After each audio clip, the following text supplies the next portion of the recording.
Purihin po ang Diyos.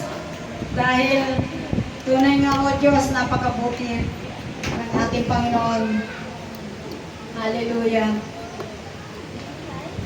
Sige, batiin natin ang ating mga kabiyaya ng isang Garito sa ating lahat. Amen. Amen. Amen. Purihin po ang Diyos.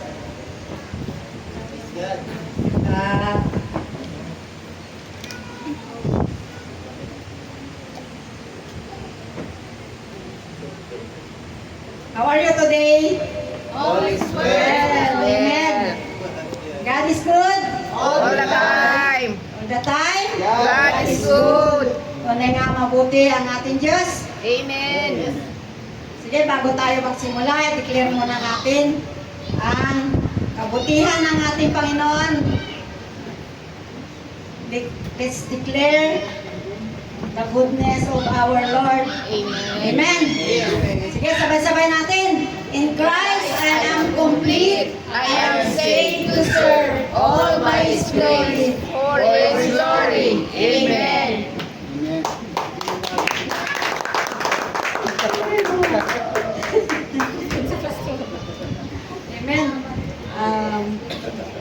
Kabanay. Si pastor lang yan. All is well. Ang ating topic ngayon, ang ating pag-aaralan ay God's forgiveness. Amen. Amen. Pero bago tayo magsimula, tayo muna ay manalangin. Hallelujah. Purihin ka, O Diyos. Abba Father, we thank you for we are in Christ. Thank you, Father. Hallelujah. For we enjoy the benefits of the cross. Salamat po, Panginoon. Muli sa umagang ito, O Diyos. Hallelujah. Dahil ako muli ay gagamitin mo sa pulpito na ito, Panginoon. Salamat sa pagkakataon na binigay mo, O Diyos. Na ako ang gagamitin mo, magdadala ng mensahe, Panginoon, Lord, na binigay mo para sa amin, Panginoon, Lord.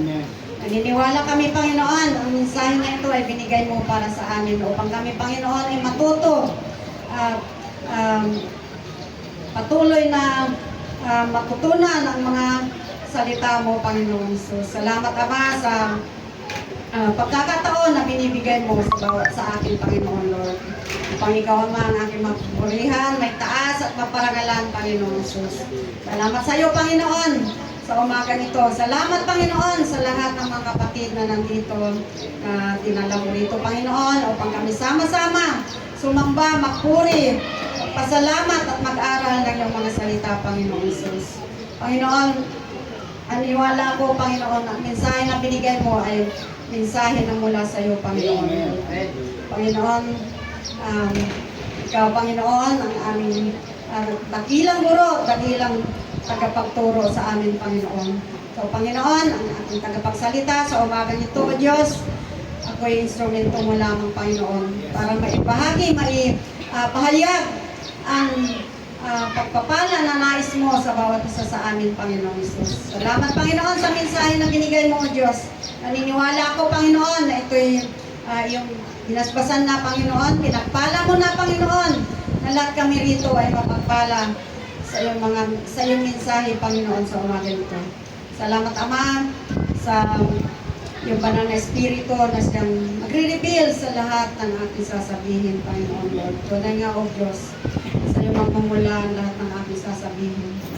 Dahil wala akong kakayahan, Panginoon, sa iyo lamang ako nagtitiwala, Panginoon, sa magagawa mo, Panginoon, Lord. So, Panginoon, ang aking may taas, maparangalan, Panginoon, sa umagang ito, O Diyos. Tago mo ako sa likuran, ikaw ang siyang may hayag, may taas, Panginoon, sa aking buhay. Panginoon, salamat sa umagang ito, Panginoon. Ang mensahe ng iyong biyaya, Panginoon, Lord, na aming pagsasalu-saluhan sa umagang ito ay yung pinagpala na, Panginoon.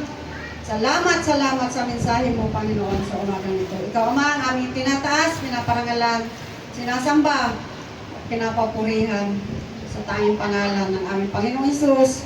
Amen. Amen. Amen. Amen. Amen. Purihin po ang Diyos dahil maliwanag na yung ating monitor. Amen. Hindi na ako mamumroblema. Kaso lang, medyo hindi ko masyadong makita. Baka pwedeng buksan yung ilaw. Amen. Purihin po ang Diyos. Amen. Pasensya na po dahil medyo hindi ko naman inaangkin na malabong mata ko. Sige, balik tayo sa ating topic. God's forgiveness. Is God's forgiveness. Ang ating pag-aaralan is the result of God's forgiveness, understanding the love and forgiveness of our God.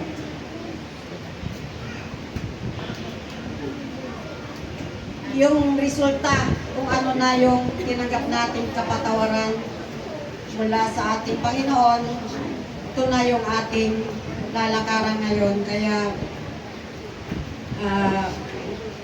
pag-aralan muna natin kung ano yung, paano tayo tinatawad ng ating Panginoon Jesus. Amen. Bago tayo pumunta doon sa resort, tayo muna ay bumalik kung paano tayo pinatawad ng ating Panginoon Jesus. Siguro hindi naman bago sa atin na ang ating Panginoong Jesus ay nagpakahirap doon sa krus para lang tayo mapatawad. Unang-una, ang pagpapatawad ay mula sa ating Ama na nasa langit. Bago pa nilikha ang mundo, nihanda na niya ang kapatawaran dahil alam niya na ang tao ay magkakasala. Sabi doon sa Revelations 13 verse 8,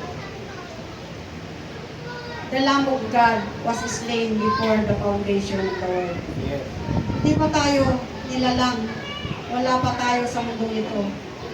Nihanda na ng Diyos ang kapatawaran para sa atin. Inihanda na niya ang ating Panginoong Hesus. Hindi pa man dumarating ang sangkatauhan dito sa mundo, nakahanda na ang pagpapatawad ng ating Panginoon. Ganon tayo kamahal ng ating Diyos.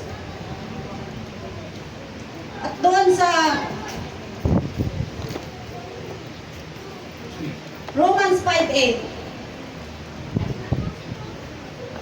God demonstrates His love for us while we were still sinners. Makasalanan pa tayo, hindi pa tayo lumalapit sa Panginoon, hindi pa natin siya kilala. Wala pa tayong buang sa mundo. Binigay na ng ating Panginoon ang kapatawaran sa bawat isa sa atin. Kaya noon pa man, nakahanda na yung pagpapatawad ng Diyos sa bawat isa.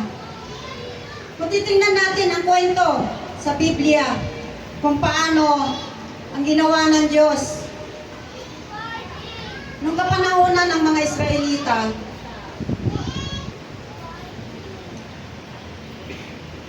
dahil sa tigas ng ulo ng mga Israelita,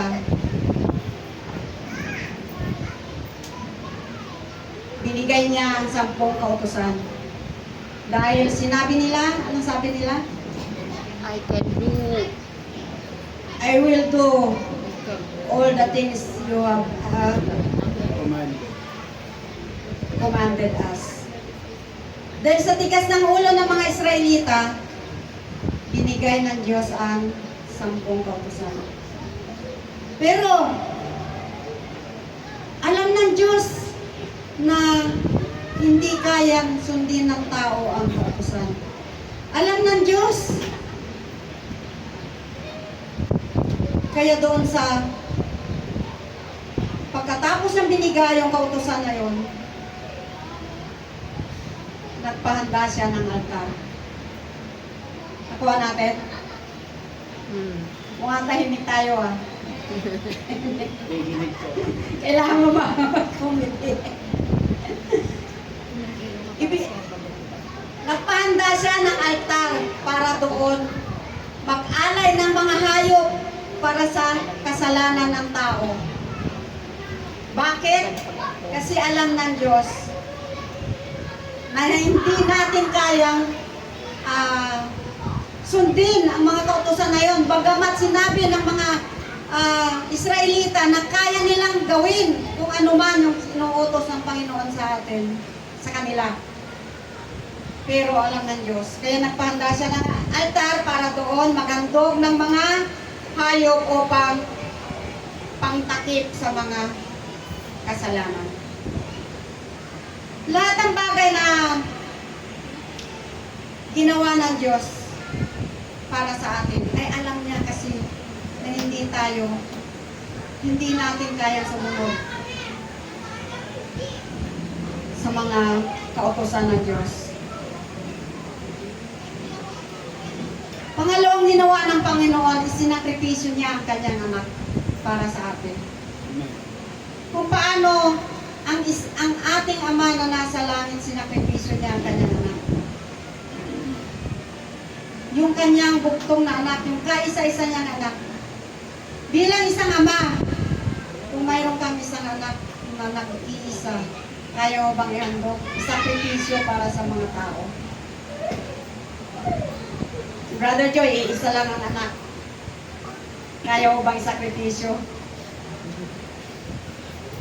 Para sa tao ang iyong anak.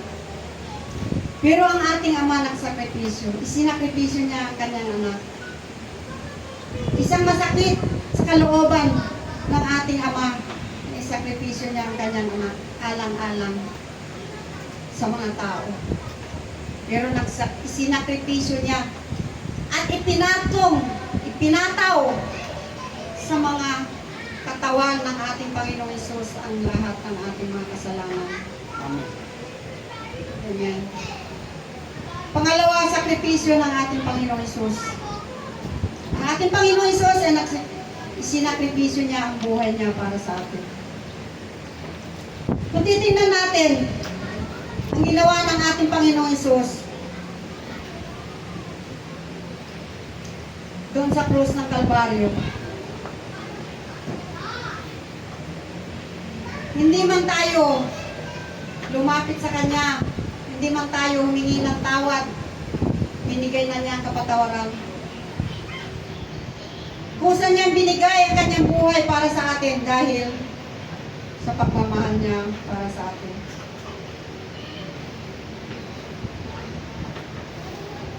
Hiningi ba natin sa Kanya yung Kanyang buhay? Hiningi ba natin siya na siya mamatay sa krus? Hindi po, di ba? Pero kusa niyang binigay sa atin ito. Dahil mahal na mahal tayo ng ating Panginoon. Kung titignan natin ang senaryo doon sa krus, siguro makikita natin, hindi kasi ako marunong gumawa ng PowerPoint. Makikita natin kung ano yung itsura ng ating Panginoon Jesus doon. Nung sa panahon na siya ay nililitis ni Pilato, si Pilato ay walang nakitang kasalanan ng ating Panginoon. Pero wala siyang magawa dahil mga tao, sigaw na sigaw. Sinisigaw nila. Ipako siya sa krus. Ipako siya sa krus. Bagamat si Pilato, ayaw niya talagang parusahan si Jesus. Gusto niya na i-release si Jesus. Binigay pa nga niya kay Herod dahil wala siyang makitang kasalanan ng ating Panginoon. Pero binalik naman ni Herod kay Pilato dahil siya ang may karapatan at may kapangyarihan para sa pagpapalaya. Sa kabila ng mga yon na naranasan ng ating Panginoong Hesus, siya ay hindi umimik. Siya ay nilitis. Pinaratangan siya ng kasalanan na hindi niya ginawa. Alam niyo kung titingnan natin yung sitwasyon na yun, sa kabila ng hirap na dinanas ng ating Panginoong Hesus, marami siyang tao na pinagaling. Nakita natin. Marami siyang tao na pinakain. Marami siyang tao na binuhay sa mga patay. Pero nakita natin sitwasyon niya, wala man lang lumapit, wala man lang nagtanggol sa kanya. Wala silang sinasabi kundi ipako siya sa krus. Ipako siya sa krus. Ganon ba tayo mga kapatid? Nakita natin ang pagmamahal ng ating Panginoon sa atin. Kaya, ngayon makikita na natin kung ano yung resulta na ginawa niya doon sa krus ng Kalbaryo.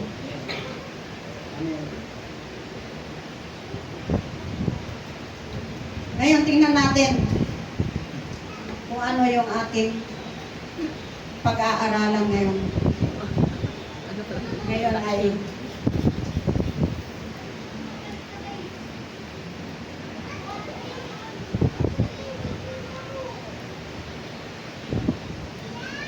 the result of God's forgiveness.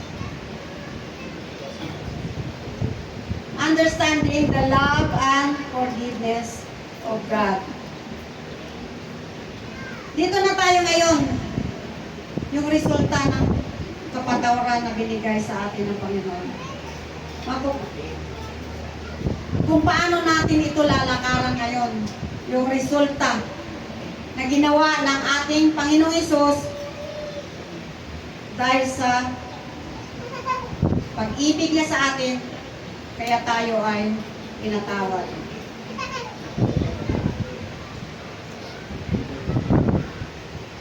Number 1 objective, because of God's love, I am forgiven to live a righteous life. Amen. Basahin natin ulit. Because of God's love, I am forgiven to live a righteous life. Number 1 natin sa point is, walk through the God's Word. Amen. Amen. Bilang tayo, naramdaman na natin, naranasan na natin yung pag-ibig, kapatawaran na binigay sa atin ng Panginoon. Ito na ngayon ang dapat natin lakaran. Dahil sa katuwiran na binigay sa atin ng Diyos, tayo ngayon ay makapamuhay na sa katuwiran. Amen. Amen. Amen.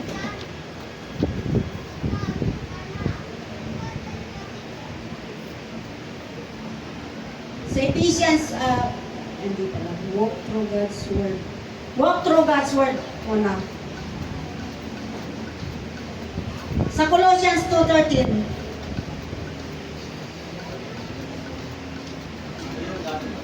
Tagal talaga niya.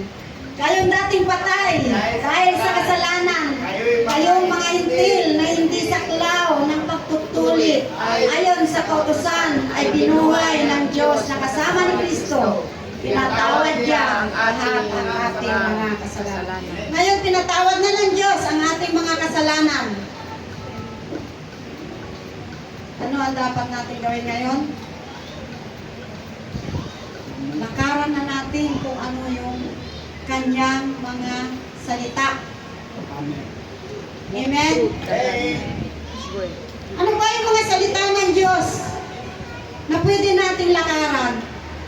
Ano ba yung mga lagi nating naaalala na ito ang dapat natin lakaran sa ating buhay na ito dahil pinatawad na tayo ng ating Panginoong Hesus? Lagi nating tandaan, ano ba yung mga tinapos na gawa ng ating Panginoong Hesus doon sa krus ng Kalbaryo. Yun ang lagi nating alalahanin, lagi nating tandaan, lagi nating gulay-gulayin. Mayroon ba tayong natatandaan doon sa mga tinapos na gawa ng ating Panginoong Hesus doon sa krus ng Kalbaryo? Amen. Marami eh. Pero hindi ito yung nasa isip lang natin. Ito ay lalakaran natin. Ito ay isa sa pamuhay natin. Kasi kung lagi natin naaalala ang mga salita ng Diyos na ito, makakapamuhay tayo ng matuwid at may katwiran. Amen. Amen.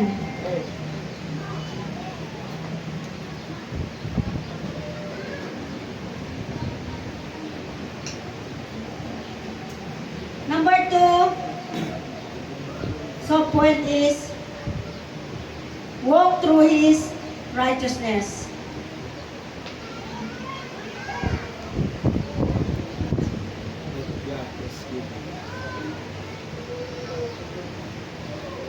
Walk through His righteousness that God has given us. Amen. Dahil sa tinapos na gawa ng ating Panginoong Hesus, di ba nakita naman natin doon sa cross na nagkaroon ng divine exchange.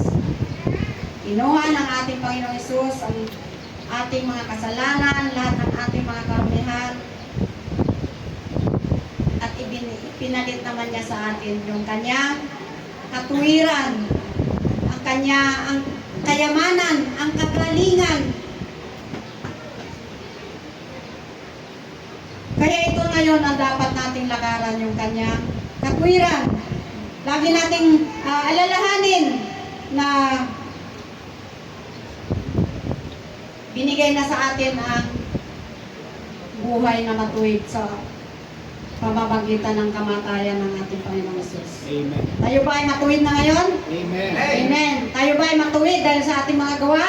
No. Yes. Tayo ay matuwid dahil sa tinapos na gawa ng ating Panginoong Hesus, binigay na niya sa atin yung kanyang katwiran. Kaya lagi nating tandaan, ano ba yung binigay sa atin ng Panginoong Hesus? Doon sa divine exchange, Forgiveness. tayo ay ginagaling niya sa lahat ng ating mga sakit karamdaman. Kaya tayo ngayon ay magaling na. Kung ano man ang sakit mo ngayon, lagi mong isipin, ikaw ay pinagaling na ng ating Panginoong Hesus. Yun ang sinabi niya doon sa 1 Peter 2:24. Tayo ay pinayaman na. Napagamat siya ay naghirap, tayo ay pinaging mayaman upang tayo ay maging mayaman sa kanyang harapan. Sa 2 Corinthians 8 verse 9 ba or 9 verse 8? 8 verse 9. Ano pa yung mga katwiran na binigay sa atin ng Panginoon? Tingnan natin ang Ephesians 4:24.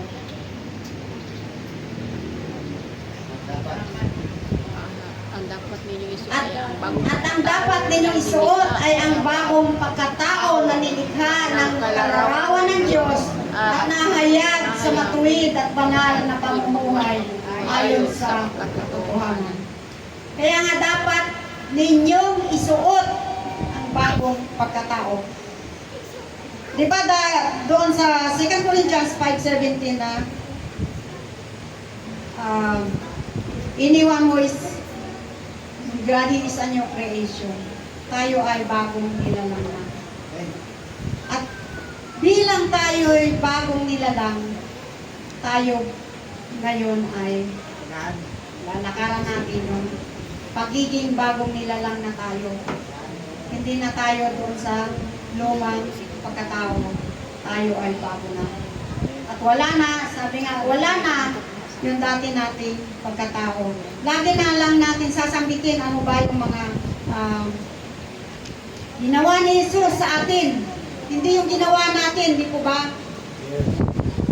silat naman ng ating ginawa ay basahan lang sa harapan ng Diyos. Lagi natin sasambitin, ano ba yung ginawa niya sa buhay natin. Dati, hindi tayo karapat-dapat sa Panginoon, di ba? Dati wala tayong kwenta. Pero ginawa tayong karapat-dapat ng Panginoon. Dati ang buhay natin ay walang katuturan. Pero inakay niya tayo sa buhay na ganap. Kasiya-siya. Nararamdaman na natin yan? Nararanasan na ba natin? Kasi tayo ngayon ay bagong buhay na kay Kristo Jesus. We are new creation na. Nilakaran na natin yung katwiran na binigay sa atin ng Panginoon. At bilang mga bagong nilalang, lagi nating tandaan ito. 2 Corinthians 5:21.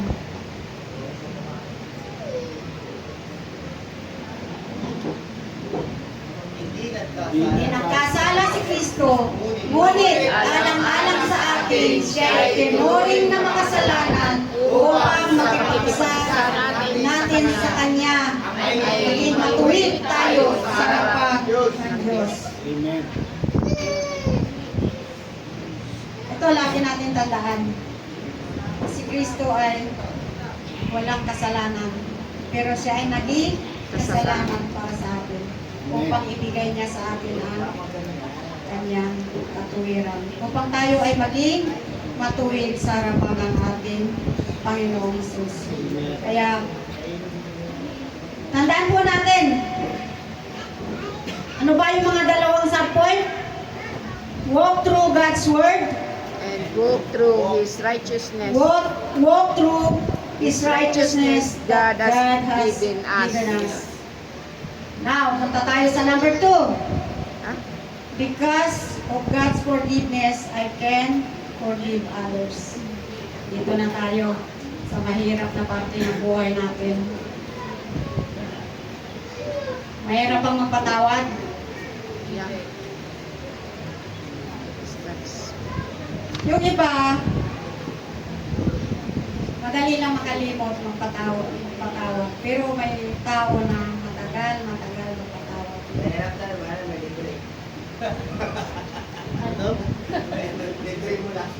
Ay.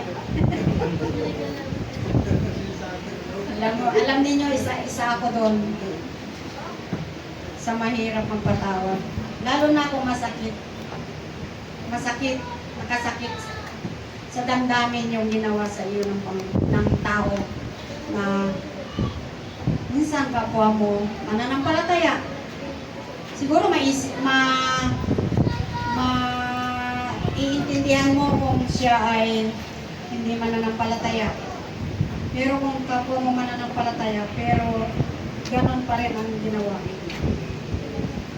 Minsan talagang masakit, mahirap magpatawad. Alam niyo,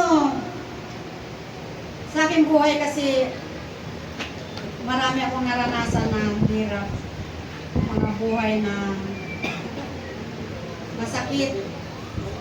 Kaya parang naibaon sa puso ko lagi ang galit. Wala akong naranasan na love. Kaya naibaon sa puso ko yung galit. Minsan, Kristiyano na ako eh. Pero hirap pa rin magpatawad. Dahil hindi ko talaga naintindihan kung ano yung sinasabi sa salita ng Diyos. Pero naririnig ko na yan sa pamamagitan ng mga nagsasalita dito sa pulpito ng mga pastor. Pero sa panahon na yan kasi, sa mensahe, puro mga fireworks ang naiintindihan. Hindi pala talaga umaano sa puso mo yung biyaya. Hanggang sa dumating ang panahon na may isang preacher na napakinggan ko. At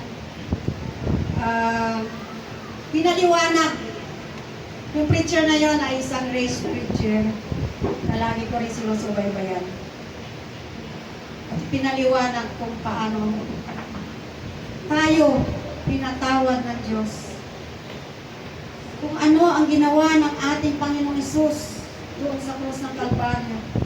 Kung paano niya tayo minahal, kung paano niya isinakripisyo ang kanyang buhay para sa atin. Kung titignan natin kung ano itsura ng ating Panginoong Hesus.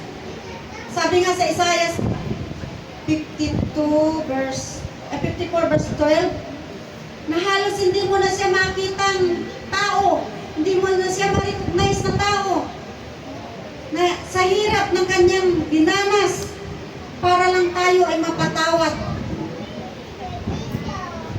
Grabe pala ang ginawa ng ating Panginoong Hesus. Pero sa kabila nun, nandun yung hinanakit galit. Alam niyo sa panahon na yon, grabe talaga kaya ko sa Panginoon. Grabe talaga tinanggap ko na pagsisisi. Dahil ganon ang ginawa ng ating Panginoong Hesus. Ganon siya nagsakripisyo para lang tayo mapatawad. Ganon yung sakripisyo na ginawa niya. Halos, kung tingnan natin, halos buto na yung bumaba sa kanyang katawan eh. Nakita na ba natin yung picture niya? Na hindi na siya makita na tao. Buto na lang natira eh. Nakita ba natin yon? Yung itsura niya? Yun pa ba ang dahilan para hindi tayo magpatawad? Na tayo ay pinatawad ng ating Panginoong Hesus. Kaya itong nais kong ibahagi sa atin lahat na because of God's love, I am forgiven. Ay, mali pala.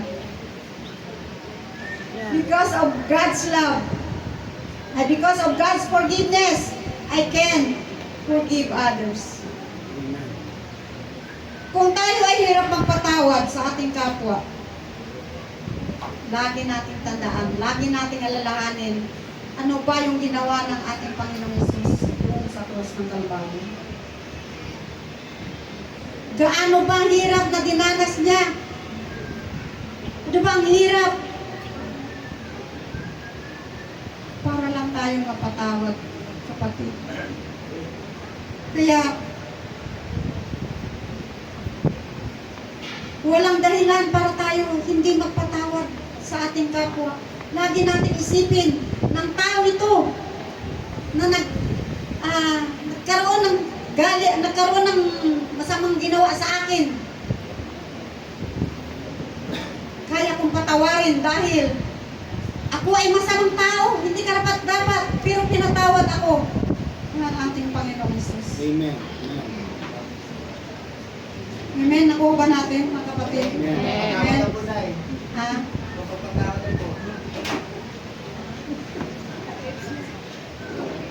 Alam niyo siguro hindi aksidente na ito ang ating mensahe sa umaga nito kasi mensahe rin sa akin. Ito una-una sa akin naging mensahe ito. Hindi lang para sa inyo, kundi para sa akin. Dahil lately lang talaga ako nakarelease ng pagpapatawad. Matagal na panahon, tinimkim ko ang galit, dinanakit sa mananong. Pero salamat sa biyaya ng Diyos. Alam niyo, magagawa lang natin ito, mga kapatid, dahil sa biyaya ng Diyos sa atin. Kuha natin? Yes. Hindi dahil tayo ay mabait, hindi dahil tayo ay mabuting tao, hindi dahil tayo ay maraming ginawa. Hindi. Dahil sa biyaya lang ng ating Panginoong Hesus. Amen? Amen. Amen. Tunay nga o Diyos, napaka-lawak at napaka-laki ng pag-ibig ng Diyos para sa atin. Kung titignan natin halos lahat ng tinapos niyang gawa doon sa krus ng Kalbaryo na nakasulat dito sa sinasabi ni Apostol Pablo, ay lahat ay pag-ibig ng ating Panginoong Hesus. Kaya lagi natin ito bulay-bulayan at lalakaran. Because of God's forgiveness, I can forgive others. Tingnan natin ang mga verse. Colossians 3:13.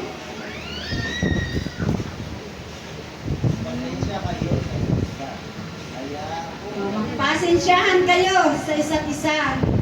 Kung may nanakit kayo, kanino man, magpatawad kayo, gaya ng pagpapatawad sa inyo ng Panginoon.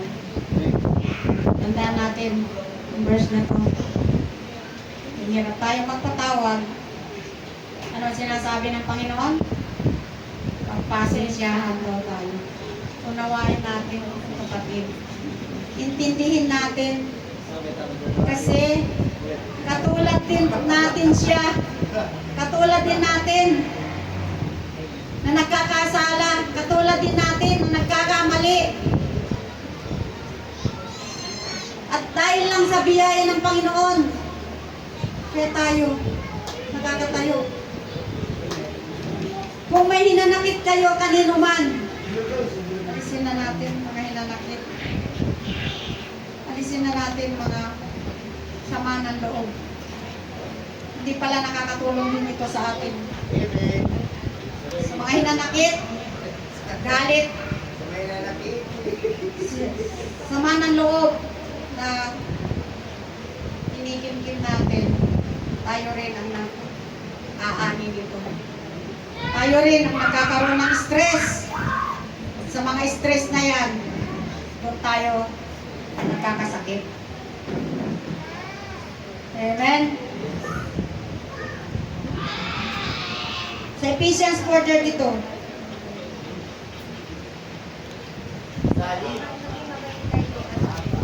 Sa halip, maging mabait kayo at maawain. Magpatawad kayo sa isa't isa tulad ng pagpapatawad sa inyo ng Diyos dahil kay Kristo. Amen? Diba? Inuulit-ulit. Magpatawad kayo sa isa't isa tulad ng pagpapatawad sa inyo. Pinatawad na ba tayo ng Diyos? Amen. Amen. So, kayang-kaya na natin magpatawad. Amen po ba? Amen. Sa Romans 5:8.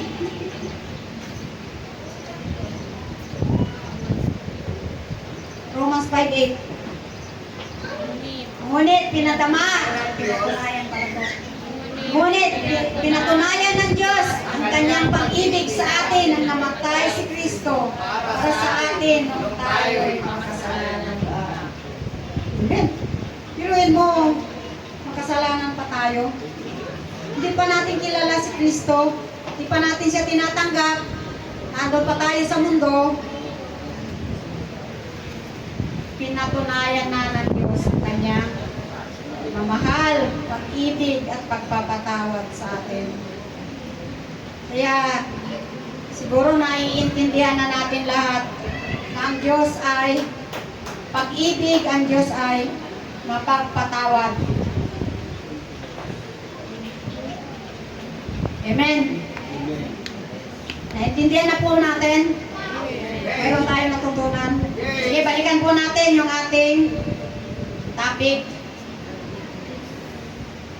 Number 1.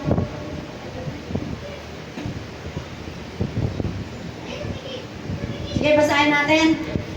Because of God's love, I am forgiven to live a righteous life. Amen. Yung mga sub-point, number 1. Walk through the God's word. Number 2. Walk through His righteousness that God has given us. Amen. Purihin ang Panginoon. Hallelujah. Sige, punta na tayo sa ating life application. Paano ba natin i-apply ito sa ating buhay? Paano natin apply yung ating natutunan sa buhay natin ngayon?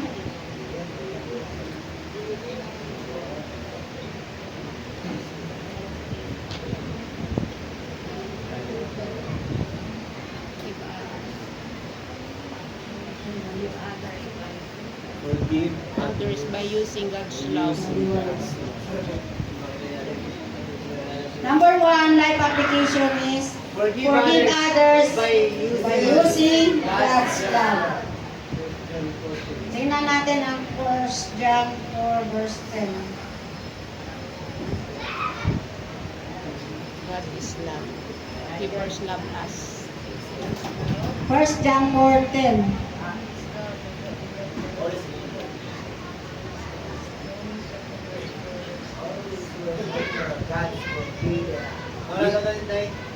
Ano po? This is love. Not that I love God, but God love us. Wala po sa PowerPoint. Wala. Hindi tayo nagmahal sa Diyos. Siya ang unang nagmahal sa atin.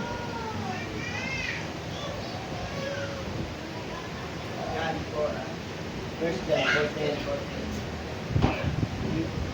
Wala. Tandaan po natin na tayo ay hindi tayo ang nagmahal sa Diyos. Minsan lagi nating sinasabi na I love you Lord. I love you Lord. Lagi ko naririnig kasi yan sa mga sa mga pastor na nagtuturo. I love you Lord. Pero yung pagmamahal natin sa Diyos ay walang-wala. Dahil ang Diyos ang unang nagmahal sa atin. Hindi basahin natin. This is love. Not that we love God, but that He loved us and sent His Son as an atoning sacrifice for our sins. Amen. Kaya tayo na matutong nagmahal dahil ang Diyos ang unang nagmahal sa atin. Amen. Kuha natin. Amen. Ang pagmamahal ng Diyos ay isinalin niya sa atin. Kaya tayo ay natutong magmahal. Amen. Totoo lang talaga, wala naman tayong alam eh, pagmamahal. Lalo na ako, hindi ko naranasan ng mahalin. Kaya, hindi ko rin padama yung pagmamahal na yon. Kaya, nung natanggap natin yung pagmamahal ng Diyos sa atin, doon lang natin kayang ipadama yung pagmamahal sa ating Diyos at sa ating kapwa. Yung pagmamahal na tinutukoy dito yung agape love, na yung love na binigay ng Diyos, yung love na pag-ibig ng Diyos para sa atin. Ito yung unconditional love. Yung pag-ibig natin kasi yan may kondisyon. Mamahalin kita kung mahal mo ako, di ba? Mamahalin kita kung mabait ka sa akin. Mamahalin kita kung mayroon kang ibibigay na magandang regalo sa akin. Pero yung pagmamahal ng Diyos na binigay sa atin ay unconditional. Sama tayo, hindi tayo marapat-dapat, tayo ay hindi mabuti, pero minahal tayo ng Diyos.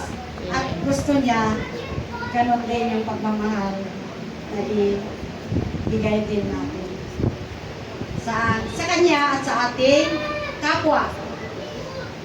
Amen. Amen. Saan kayo? 1 John 4:11. 4:11 naman. 16, 19. Mga minamahal, dahil ganun kadakila ang pag-ibig ng Diyos sa atin, dapat din tayo magmahalan. Amen. Dear friends, since God so loved us, We also ought to love one another. Amen. Amen. Dahil mahal tayo ng Diyos, ganun kadakila ang pag-ibig niya sa atin, dapat din tayo magmahalan. Ito'y imperative utos sa atin ng Panginoon. Dapat tayo magmahalan upang makita ng Diyos na tayo ay mga anak niya. Sa 16,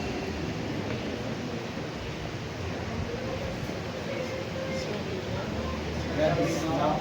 and so we know and rely on the love God has for us. God is love. Whoever lives in love lives in God, and God in him. Amen. Ang Diyos ay pag-ibig. Ang nagpapatuloy na umiibig ay nananatili sa Diyos at ang Diyos naman ay nananatili sa Kanya. Ito ngayon ang We know and the love God Ah, has for us. God is love. dapat na makita sa Whoever atin. lives in love. Dahil ang Diyos ay In pag-ibig, God, in God, in him. kaya magpatuloy tayo na umiibig. Kasi kung tayo ay umiibig, doon makikita na ang Diyos ay nasa atin. Nakuha natin? Amen. Amen? Amen. Kung iniibig natin ang ating kapwa, makikita ng mga tao na nasa atin si Kristo. Kuha natin? Amen. Amen. Sa 1 John 4:19. Forgive others when you see us. We love. We love We love because because He He first first loves loved us. us. Yan nga yung sinabi ko kanina, na tayo ay maiibig natin ang ating kapwa, maiibig natin ang Diyos dahil siya ang unang umibig sa atin. Kung walang pag-ibig ng Diyos sa atin, wala, hindi natin kayang ipadama ang pagmamahal. Kaya pala tayo namamahal natin ang ating kapwa dahil sa pagmamahal na binigay ng Diyos sa atin. Sa John 4:24 hanggang 35.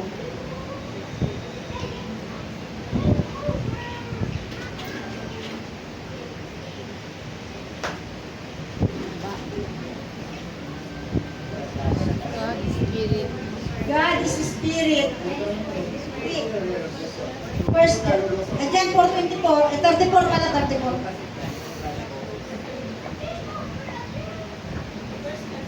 Hindi, John 34, John.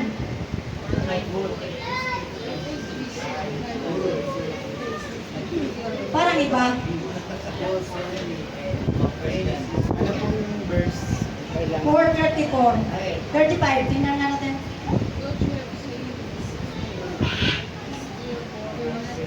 Baka first John. Ay, mali. First Mali. John po. First John 4. Isang bagong utos ang binibigay ko sa inyo. Ayun. Mag-ibigan kayo kung paano kayong iniibig. Gayon din naman, mag-ibigan kayo. John 13. 13:34. 13. John 13:34. Yes, sorry. Okay na po. John 34 13:34. muna. 34. 34 muna. Yan, a new command. I give you Love one another as I have love you. So you must love one another. 35. By this all men will know that you are my disciples. If you love one another. Amen. Isang bagong utos ang binibigay ko sa inyo. Mag-ibigan kayo. Ito yung bagong utos na naman. Hindi ito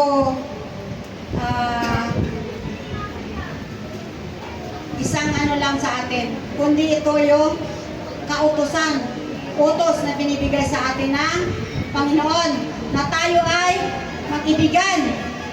Nakuha natin? Nakuha ba natin yon? Yes.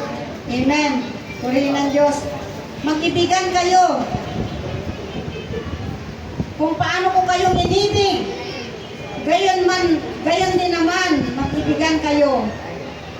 Kung kayo'y nag-iibigan, makikilala ng lahat na kayo'y mga ilagad ko.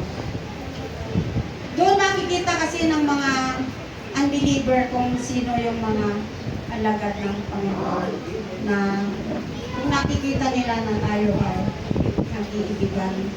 Hindi tayo nagbabangayan, uunawaan, nagmamahalan dahil tinanggap na natin yung pag-ibig na galing sa ating Panginoon. Amen. Forgive others by using God's love. Kuha na natin. Amen. Number 2, always remember how God forgive us.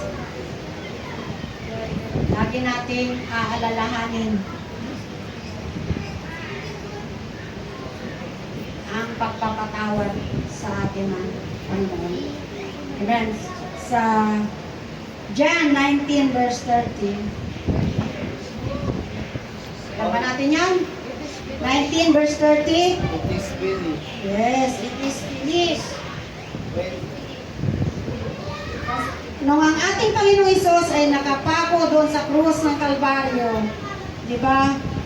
Nagsabi siya ng itong huling wika. Doon sa ika-anim na wika, sinabi niya na it is finished. Tinapos na niya lahat. Tinapos na niya lahat ang ating mga lahat ng sumpa sa atin ay tinupad na niya. Lahat ng kasalanan natin ay binayaran na niya. At lahat-lahat ng mga hindi maganda sa ating buhay, binura na niya, kinalimutan na niya. Kung paano tayo pinatawad ng ating Panginoong Hesus. Totally lahat ay binura na niya lahat. Sabi nga kung gaano kalayo silangan sa kanluran ka ng pagpapatawad ng Diyos sa atin.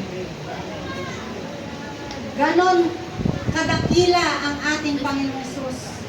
Lahat ng ating mga kasalanan ay Kanya pinatawad na.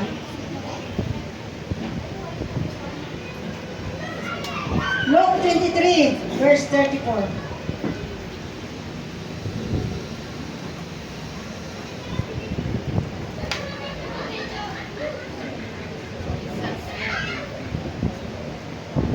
Jesus said, Father, forgive them, for they do not know what they are doing. And they divide His clothes or casting lights. Sa panahon na ito, ng ating Panginoon ay nakapako doon sa krus ng Kalbaryo.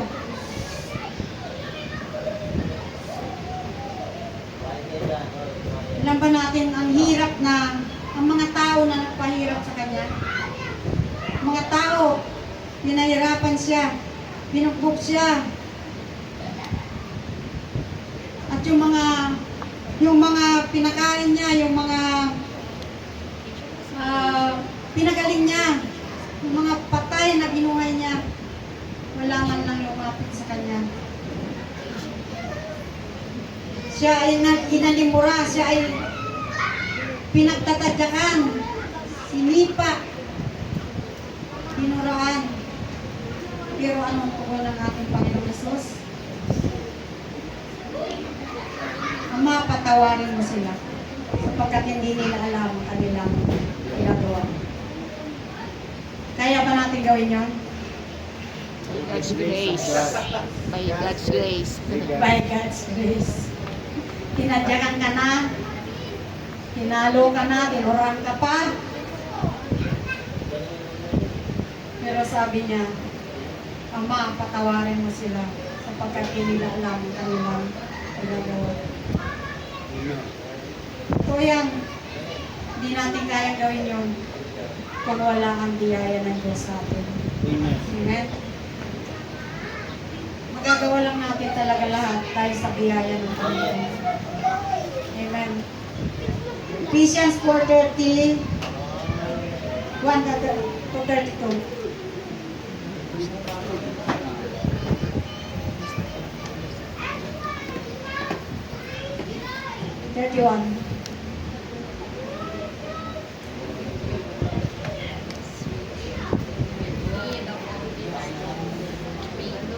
Get rid of all bitterness, rage, and anger, brawling and slander, along with every form of malice.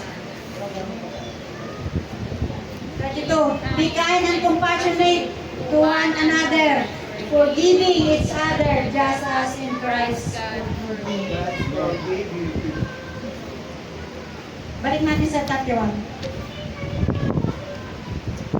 Pick up 31.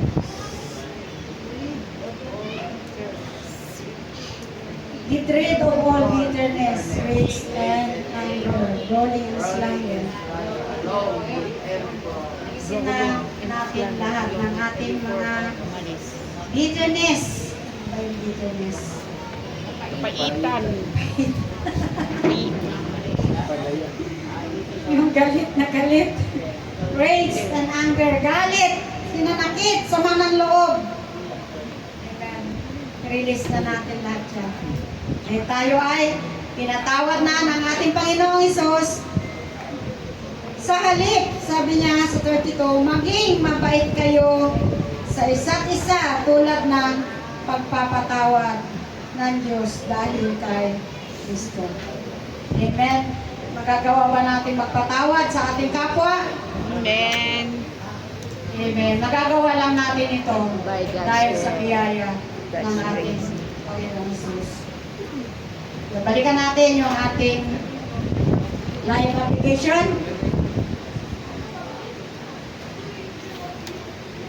Forgive others by using God's love. Number 2. Always remember God forgave us. Amen. Meron na tayong natutunan. Amen. Amen. Lagi natin tandaan kung paano tayo pinatawad ng Diyos upang tayo rin ay makakapagpatawad sa ating kapwa. Balikan natin yung ating main points. Forgive others by using God's love.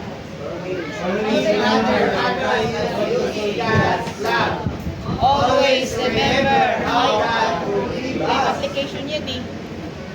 Yun. Okay, sabay-sabay natin basahin. Because of God's love, I am forgiven to live a righteous life. Number 2, Because of God's forgiveness, I can forgive others. sa live application, ay doon muna tayo sa ano? Sa soft point.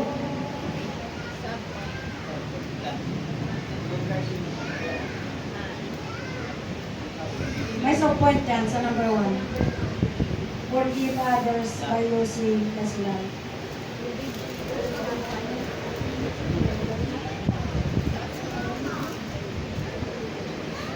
Mayroon dyan. Nasa natin kanina yan. Yung walkthrough. Walkthrough God's Word. Number 2, walk through His righteousness that God has given us. And number 2, Main points. number 2, main point. Because of God's love, I am forgiven to live a righteous life. Amen. Ayun, balikan din natin yung ating live application. Forgive others by using God's love. Number 2. Always remember God forgave us. Amen. Meron ba tayong natutunan sa Amen. ito? Amen. Kung paano tayo pinatawad ng Diyos, tayo rin ay nakakapagpatawad sa ating kapwa. Yan. Ating big idea is, in Christ, I always remember His love and righteousness. lagi natin tandaan ang kanyang pag-ibig at ang pagpapatawad niya sa atin upang malakaran natin at tayo ay makapagpatawad sa ating kapwa. Sige tayo manalangin. Father God, thank you for your love. Thank you, Father. Sa umagang ito, salamat Ama sa mensahe na binigay mo para sa amin. Naniniwala ko, Panginoon, hindi lamang ako ang natuto, kundi kami lahat, Panginoon, ay natuto. Salamat sa mensahe na binigay mo, Lord, at salamat sa pagkakataon na ako ang ginamit mo, Panginoon, Lord, para may bahagi ang mensahe mo, Lord. Salamat, Ama, dahil ikaw, Panginoon, ang ating tagapagsalita sa umagang ito. Salamat, Ama, sa pagsama mo sa amin. Salamat, O Diyos, dahil patuloy na pinaalala mo, Panginoon, sa amin. Na dahil sa iyong pagmamahal, dahil sa iyong pagpapatawad, Panginoon, kami ngayon ay makakapagpatawad kami sa aming kapwa, Panginoon. Salamat, O Diyos. Dahil simula pa lang, Panginoon, inihanda mo na ang kapatawaran para sa amin. Wala pa kami sa mundong ito, inihanda mo na, Panginoon Jesus, ang kapatawaran. Dahil mahal mo kami, higit sa lahat ng iyong mga nilikha, Panginoon. Salamat, dahil tunay nga, O Diyos, sa kabila ng kami, pasaway, hindi karapat-dapat, Panginoon. Kami ay makasalanan, pero minahal mo kami, Panginoon. At binigay mo sa amin, Panginoon, ang iyong pag-ibig sa bawat isa, Panginoon Jesus. At binigay mo, Panginoon, ang iyong katwiran, Panginoon. Ang iyong pagmamahal, Panginoon, sa bawat isa sa amin upang sa pamamagitan ng pag-ibig mo na ito, Panginoon, at kapatawaran, Panginoon, maipadabag din namin sa aming kapwa ang pagmamahal at ang pagpapatawad, Panginoon Jesus. Salamat, Ama, sa mensahe sa umagang ito. Salamat, O Diyos. Tunay nga, O Diyos, kay buti mo. Salamat dahil sa kabila ng lahat ng ito, Panginoon, pinapadama mo ang pag-ibig sa bawat isa sa amin. Salamat, Panginoon. Salamat. Aming binabalik sa iyo, papuri, pasasalamat, pagsamba sa tanging pangalan mo, Panginoon Jesus. Amen.